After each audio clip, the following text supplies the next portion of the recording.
জামায়াতের আমির জনাব তারেক রহমানকে বিতর্কে আহ্বান জানিয়েছেন। তারেক রহমানের নাম তিনি বলেননি, অপোনেন্টস বলেছেন। সো আমরা বুঝতে পারি এই নির্বাচনী ক্যাম্পেইনে দুই দলের দুই প্রধান কেউ কারো ব্যক্তিগতভাবে নাম নিচ্ছেন না, এমনকি দলের নামও নিচ্ছেন না। এটাকে আমি একটা সৌজন্য বলেই মনে করি।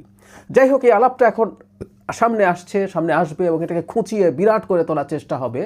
জামায়াতের আমির আহ্বান করেছেন জনাব তারেক রহমানের কী করা উচিত। তিনি যদি সেটা ডিক্লাইন করেন, আমি মনে করি এটা যে ডিক্লাইন করতে হবে সেটা জনাব তারেক রহমান জানেন। কেন ডিক্লাইন করতে হবে সেই জায়গায় আসছি। এটাকে নিয়েও জল ঘোলা করার চেষ্টা হতে পারে, তাই অগ্রিম কয়েকটা কথা বলে রাখা জরুরি। এই আহ্বানে কি জনাব তারেক রহমানের সাড়া দেওয়া উচিত? তারও আগে বলি, হ্যাঁ, এই ধরনের বিতর্কের চর্চা আছে। আমেরিকার প্রেসিডেন্সিয়াল ডিবেট আমরা দেখেছি, এবং অনেক দেশে যেখানে পার্লামেন্টারি সিস্টেম আছে সেখানেও টেন্টেটিভ যিনি প্রধানমন্ত্রী হতে পারেন তিনি তারা ডিবেটে আসেন। মানে পার্লামেন্টারি সিস্টেমের ব্যাপারটা একটু আলাদা একটা কারণে। সেটা হচ্ছে প্রেসিডেন্সিয়াল ডিবেটে কারা কারা প্রেসিডেন্ট নির্বাচন করছেন এটা নিশ্চিত থাকে। পার্লামেন্টারি সিস্টেমে যেটা হয় যে আগে নির্বাচনটা হবে, পার্লামেন্টারিয়ানরা নির্বাচিত হবেন। আমরা ধরে নিলাম বিএনপি জিতলো বা জামায়াত জিতলো, যেই জিতুক, হতে তো পারে, টেকনিক্যালি বলছি। বিএনপির যে সংসদীয় দল তার মধ্যে কেউ না কেউ আরও সমর্থন চাইতে পারেন যে আমি প্রধানমন্ত্রী পদে থাকবো। সেই কারণে এটা সবসময় যে শতভাগ নিশ্চিত থাকে তা না। তারপরও দলের প্রধানরা ডিবেট করেন, আমরা ব্রিটেনে দেখেছি এটা হয়। এখন জনাব তারেক রহমানের কি এই প্রস্তাব গ্রহণ করা উচিত কিনা? উত্তর হচ্ছে কোনোভাবেই না। মানে জনাব তারেক রহমান শফিকুর রহমানের সাথে একই স্টেজে ডিবেট করবেন। জনাব শফিকুর রহমানকে সেই জায়গাটা দিয়ে দেবেন যে তিনি তারেক রহমানের যোগ্য অপোনেন্ট। কোনোভাবেই সেটা হয়েছে বলে আমি মনে করি না। ইনফ্যাক্ট এইবার এই নির্বাচনে জামায়াতে যে রেজাল্টই হোক না কেন, আমি মনে করি অনেকে যে ভয় পাচ্ছেন, যা ভাবছেন তার চেয়ে অনেক খারাপ ফলাফল তারা করবে। কিন্তু জামায়াত অলরেডি নিজকে এই নির্বাচনে অন্তত বিএনপির প্রতিপক্ষ বা প্রতিদ্বন্দ্বী হিসাবে প্রতিষ্ঠিত করে ফেলেছে। এটাই তাদের বিরাট অর্জন। আওয়ামী লীগ থাকলে জামাত এই জায়গায় কোনোভাবেই যেতে পারতো না। আওয়ামী লীগকে নিষিদ্ধ করার পেছনে এই রাজনীতিটাও খুব সিরিয়াসলি ছিল বলে আমি বিশ্বাস করি। আওয়ামী লীগ থাকলে, আমি আবারও বলছি, লড়াই বিএনপি আওয়ামী লীগের মধ্যেই আলোচনা বেশি হতো, জামাত সেখানে খুব বড় ফ্যাক্টর থাকতো না। কিন্তু অলরেডি তারা সেটা দল হিসাবে অর্জন করেছে, যদিও ভীষণ ভীষণ দুর্বল। এই ভীষণ দুর্বলতার কারণেই আমিরের সাথে ডিবেট করে তাকে জাতে তোলার কোনো দরকার জনাব তারেক রহমানের আছে বলে আমি মনে করি। এটা তিনি নিজেও খুব ভালোভাবেই বুঝবেন।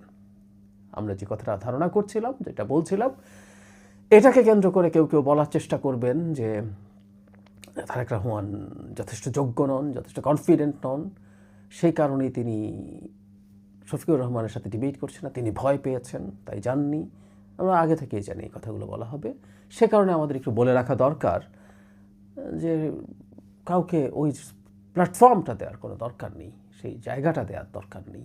আর ডিবেট হলে কি হতে পারে আমরা সেটাও খুব ভালো মতো বুঝতে পারছি। উনি পলিসির ডিবেটের কথা বলছেন, আমরা পলিসি দেখছি, জামাতের পলিসি কী আছে বা বিএনপির পলিসি কী আছে, তারেক রহমান সেটাকে কীভাবে প্রেজেন্ট করছেন। এখন থেকে না, বহু বহু আগে থেকে আজকে ওনারা পলিসির আলাপ করছেন। তারেক রহমান শেখ হাসিনার সময়ও অনেকগুলো ভিডিওতে তার স্টেট নিয়ে তার চিন্তা, পলিসি, এগুলো নিয়ে ভিডিও বানিয়েছেন, ভিডিওতে জনগণের সাথে কথা বলেছেন। সুতরাং ওগুলো অনেক পুরনো ব্যাপার। নতুন নতুন কেউ কেউ করছেন এবং সেটা নিয়ে তারা অনেক কিছু পলিসির আলাপ টালাপ দিতে চান। যাই হোক, প্রোপাগান্ডা চলবে। তারেক রহমান ভয় পেয়েছেন, তারেক রহমান ক্যাপেবল না, কিন্তু সেই প্রোপাগান্ডায় একেবারেই দৃষ্টি দেওয়ার দরকার নেই। জামাতের আমির তার জায়গা থেকে থাকুন, প্রত্যেকে তার জায়গা থেকে কথা বলুক। অলরেডি যতটা হয়েছে সেটা নিয়ে জামাত অনেক অর্জন করেছে, তাদের এটা মনে রাখা উচিত যে তারা এই একটা নির্বাচনে প্রধান বিরোধী দল, মানে মেইন দলের বিরুদ্ধে প্রধান প্রতিদ্বন্দ্বী হয়েছে এবং প্রধান বিরোধী দল হিসেবে, সিট কম হোক কিন্তু প্রধান বিরোধী দল হিসেবে তারা প্রতিষ্ঠিত হতে যাচ্ছে। এটাই অনেক কিছু। এটা নিয়ে তারা বহু বছর রাজনীতি করতে পারবে। কারণ বাই এনি চান্স কোর্ট যদি আওয়ামী লীগকে দোষী না পায়, আমরা আইসিটিতে কিন্তু আওয়ামী লীগকে আমরা বিচার করার কথা বলছি, মানবতা বিরোধী অপরাধে তারা দল হিসাবে জড়িত ছিল কিনা সেই আলাপটা করছি, আমরা সেটা দেখতে চাইব। কোর্ট যদি দেখে তারা জড়িত ছিল না, আমি তাত্ত্বিকভাবে বলছি, সেই ক্ষেত্রে আওয়ামী লীগ যদি আবার ফেরত আসে, জামায়াতের এই সুদিনও শেষ হয়ে যাবে। সুতরাং তারা এই সময়টা উপভোগ করুক আপাতত।